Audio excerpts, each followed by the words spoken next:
Yes, nkulamusizaako nnyo mukwano gwange yonna gy'osinza okuba ng'otuwuliriza ntegeeza nti okola kyamaanyi nnyo okwekumira ku mayengo gano.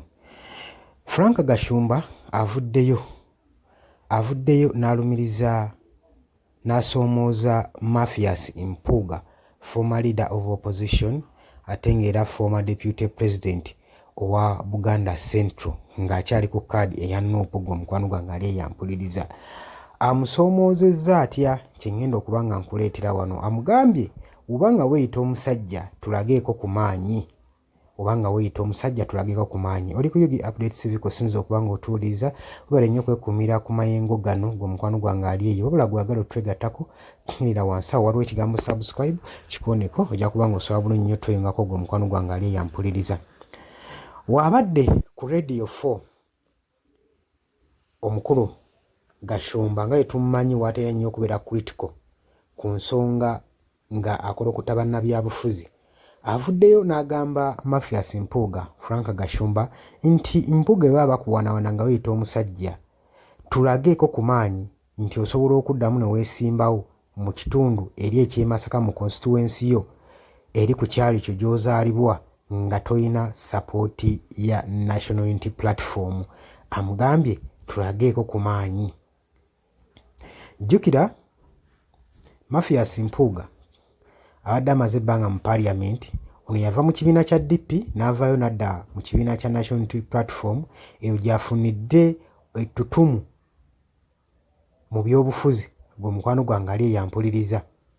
Kaakati Gashumba we yabadde ayogerako ku Radio 4 yavuddeyo n'amusoomooza n'amugamba ogamba nti oyimiriddewo twagala okakasa ebyobufuzi bwo, njagala oveeyo olangirire nti ogenda kwesimbawo mweri mu constituency y'e Masaka nti togenda kwesimbawo ng'ojjidde ku kadi ya National Unity Platform tulabe oba onooyitawo. N'amugamba saagala otuswaze bw'oba ng'okimanyi togenda kuba ng'oyitawo ng'owangula kalulu, biveeko tojjayo mpapula zaffe tutuswaza tu applyinga mpapula.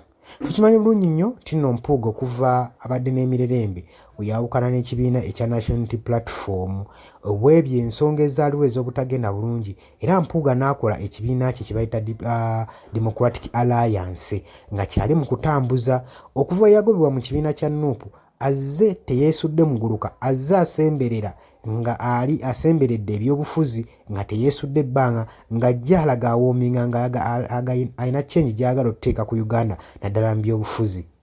Kaakati tukirabe bulungi nnyo ng'era ajja n'ensonga z'okuremaininga reforms ng'omukwano gwange ali eyampuliriza.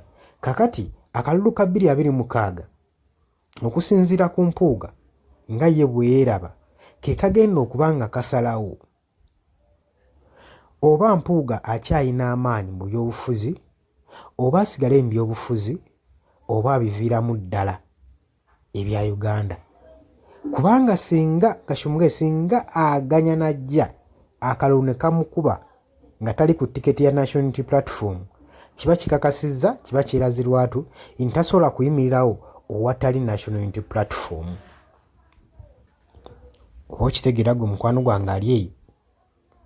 Amugambye nti gwe oba woyita omusajja genda ku kyalo kyo eri gy'osinziirira eri mu balonzi bo olabe oba banaakuzza mu Parliament naye bo tokakasa totawaana kujjuza mpapula ogenda kuba otuswazizza nnyo.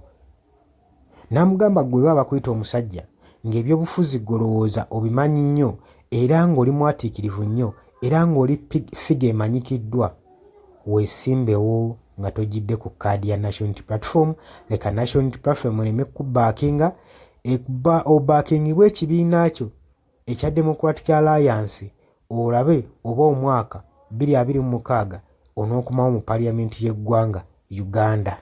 Ekino kitadde Mpuuga ku bunkenke, kiresseewo wakati lw'enjuyi bbiri okulaga Mpuuga amaanyi ki g'ayina, okulaga Mpuuga oba ebyobufuzi bye bikyayimiriddewo ku ye bitengereddewo nga ku ye oba byabadde bitengereddewo ku kibiina, oba amaanyi akyagayina mu bantu oba takyagayina. Era bwenjogerera Mpuuga wakusanga akaseera akazibu mu kalulu kano akengeredde aka 2026 okukakasa eri eggwanga nti obufuzi bwe ne politics we yeeyimiridde yeetengeredde ali independent nga ye gwe mukwano gwange ali yampuliriza. Kakati gwe olowooza ki ku nsonga zino gwe ali eyo? Olowooza Mpuuga asobola okudda mu constituency ye n'akuba akalulu n'awangula nga taliiko sapooti ya Robert Kyagulanyi Ssentamu oba nga taliiko sapooti ya National Unity Platform? Jangu mu comment section nkwaniriza otutangaaze okusinziira ku nsonga eno gwe nga woogiraba, ne ku muvuyo egibadde gigenda mu maaso, ne ku buvuyo bwonna obuswavu n'obunkenke Mpuuga bw'atadde mu bannayuganda, n'ebyewuunyo n'ebyamagero by'akoze. Gulowooza Mpuuga wavaayo ne yeesimawo anaddamu n'atwala ekifo ekyo anaakomawo mu paaliyamenti?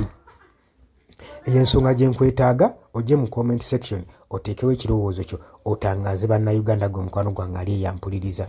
Gwagala otweyungako okkirira wansi waliwo ekigambo subscribe kikooneko, ojja kuba osobola naawe otwegattako osobole okujja mu comment section oteekewo endowooza yo. Buli ndowooza yo tujyaniriza, twaniriza endowooza zammwe. Mbategeeza nti nno mbadde ku Yugi Updates TV mwale kwekumira ku mayungano era nga temuvaako, tugenda kuba nga tukomawo.